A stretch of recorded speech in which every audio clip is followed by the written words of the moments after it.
All right, you guys, here's a little help on that first assignment on simplifying radical expressions. I'll probably go through a few more problems than I do usually this time, just because this is something new, and there's a few even problems on here that I didn't cover a ton in the lesson, and I can really show you some strategies that can work on them. And again, you'll learn more as the more you do them. Experience is definitely the best teacher on these. 1 and 2, I'll let you kind of to answer though, just in your own words. What's the difference between an equation and an expression? Again, a lot of different answers there, but just kind of a review. And also just kind of note, again, we're dealing with expressions right now. I bring these questions up because we'll be doing equations soon enough with radicals as well. But what's the difference about variables in an expression versus an equation? Okay, when you have a variable in an expression, okay, think about how we deal with that and how we use it and how we can work with it. What about a variable in an equation?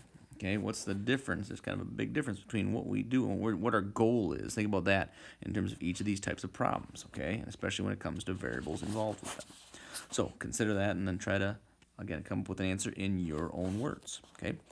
I'll kind of do one from the first row here. Maybe I'll just do the last one, number 6, square root of 72. Again, what we're trying to do is, this is square root of 72. I can simplify this more than what it is because there are perfect squares that are factors of 72. And again, there's a lot of ones you could pick.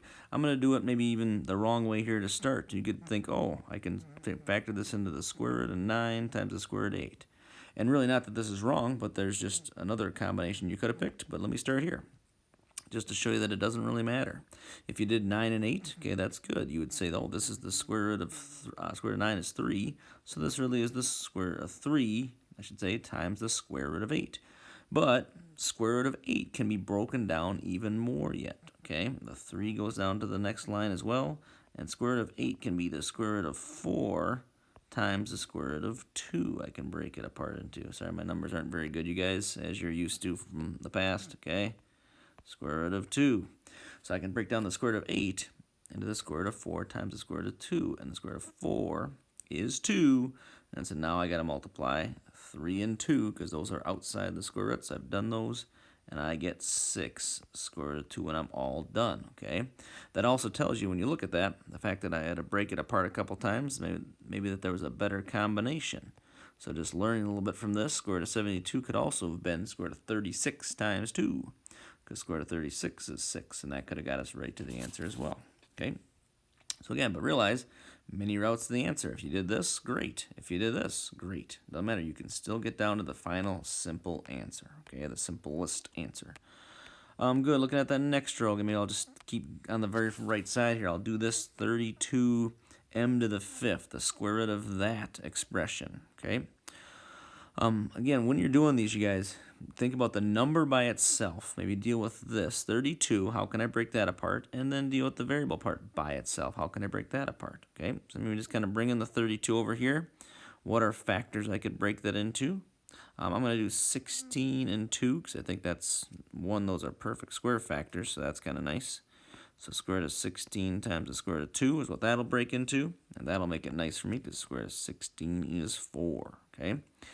And the m, remember how we deal with an odd-powered variable, okay, when we're dealing with these under a square root. What we do is we break one of them off and then the rest. So the m to the 5th makes it odd, but if I break this into, well, I'm going to put the other m, the one m by itself second, okay, so square root of m.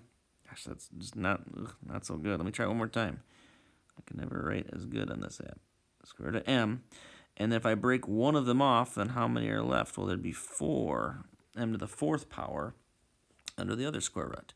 And that's an even number now. That's why I break off one of them to make it 4 and 1, because now m to the 4th is m squared. Okay, now take a look at the stuff that I have square rooted and is outside the square root. I've got that 4, okay, and I've got that m squared. Those are outside the square root. And what's still inside is this lone 2 and that lone m. So my final answer is 4m squared times the square root of 2m.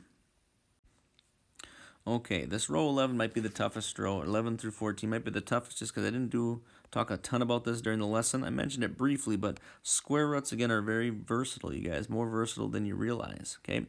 I'm going to show this problem 2 ways, number 11, and then you can do number 12 like this, and number 13, really, and even number 14. Maybe I'll do one more of them, but let me start with 11. and show you two ways you can do it. One way you can do this problem is just by taking those square roots and multiplying them together. So if you like that, go ahead. 5 times 30 would give me 150.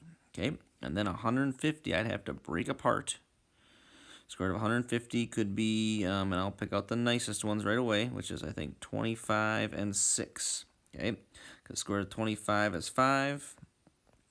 And then square root of 6 is just by itself, and there's no perfect square factors under there. So there's one way you could get to this answer. Okay, so if you like that, that's maybe the simple, straightforward way, but it's not always the fastest. Okay, let me do it another way, and I'll start off kind of going this direction instead.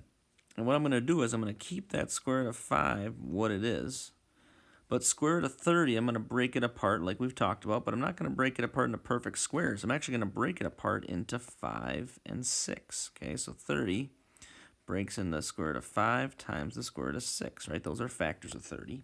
Okay, well, why that one helps me the most is because take a look at what I've got now as the first two square roots. Now I've got the square root of 5. Oops, I want a different color there. Square root of 5 times the square root of 5. And that's one that you'll always be able to know. When you have a square root times itself, think about it for a second. I bet you can figure out what that's going to be.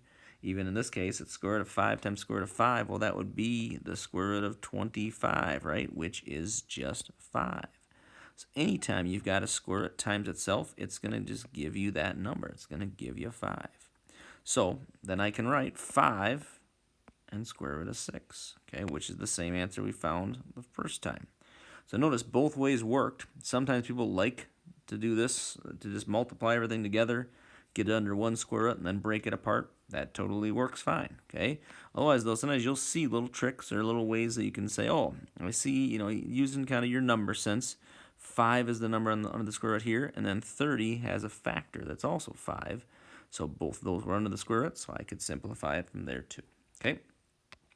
Let me try something similar here with number 12. I'll do one more kind of like that. Okay, take a look at 50 and 18. Now again, I could go kind of, again, what I'll maybe call the long route, and I can multiply 50 times 18, and I could find that's a big square root, whatever it ends up being, and then break it down from there. I think it's maybe square root of 900. Okay, and in this case, that won't be too bad. Okay, but in this case, I'm going to show you how you can also do it just by using the numbers they've got and breaking them apart. Okay. Well, 50 breaks down into the square root of 25 times the square root of 2, okay? And then 18 breaks into the square root of 2 times the square root of 9, okay? So I can actually get both of these. I've got some perfect squares, and I've got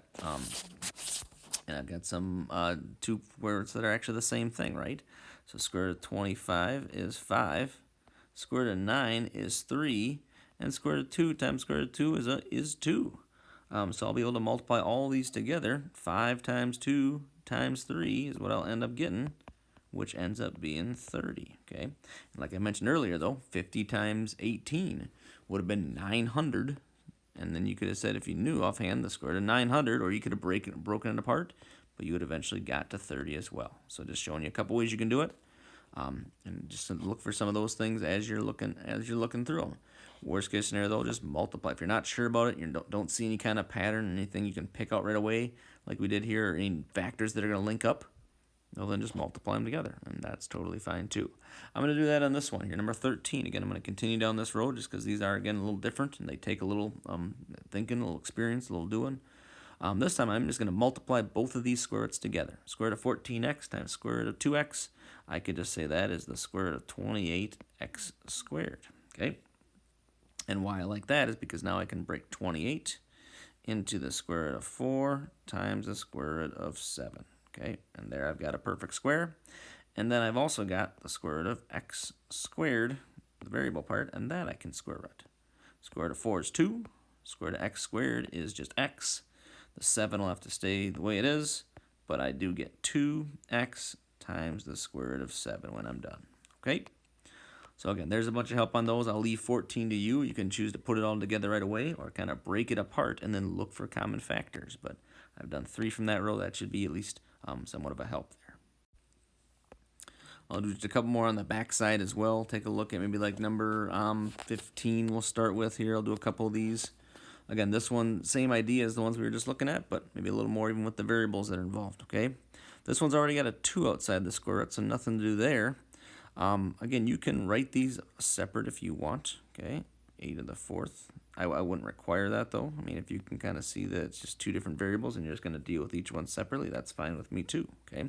I do recommend you guys, though, keep bringing down things that are outside the square root. People tend to lose track of those, and they forget them in their answer, and then they get the answer wrong because they just forgot that there was a 2 out front, okay? They start working with the things that have square roots. That's why you really always got to rewrite all the things and keep bringing everything down in the problem, even things you already simplified. It takes another half second to just write down that 2, but really I recommend you got to do it, guys. It will save you a lot of frustration, okay, for getting answers wrong, for just forgetting stuff.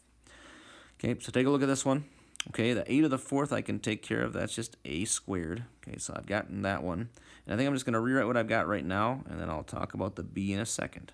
So I've got 2a squared square root of b to the 5th, right? But like we've talked about now, 5 is an odd number for a power, so I'm going to break this into, not 5 and 1, but I'm going to break this into really b to the 4th and b to the 1st, okay? And why I'm going to do that, if I break off one of them, b to the 4th is an even number, and that I can square root. B by itself, I can't, but that's only all I can do with that, so not much. That is just going to have to stay under the square root like that when I'm all done. B to the 4th is square rooted is b squared.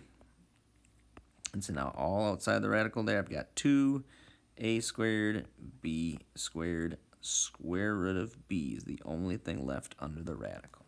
Okay, I'll do one more kind of like that. Let me look at the next one, number 16. Pretty similar. I'll go a little quicker on this one, though, because 64 is under the square root. Well, that's just 8. S to the 4th is just s squared, okay? And so now I've got 8s squared, and then I've still got to deal with the t to the 3rd. Well, again, what I'm going to do with t to the 3rd is I'm going to break it into t squared and then t to the 1st power. I'm going to kind of break that power into those two things, right? And so 8s squared still is on the outside, but now I've got t squared under one square root, and then just t by itself under the other square root. And square root of t squared is just t. So my final answer now, I think I've got 8s squared t times one more t that's under the square root. Okay. There's some help again on some of those. I'll let you try 17 and 18 on your own. Let me skip down to one of these other ones, 19, 20, 21, 22. These are pretty nice, though. Again, these are kind of working with the second rule we talked about today.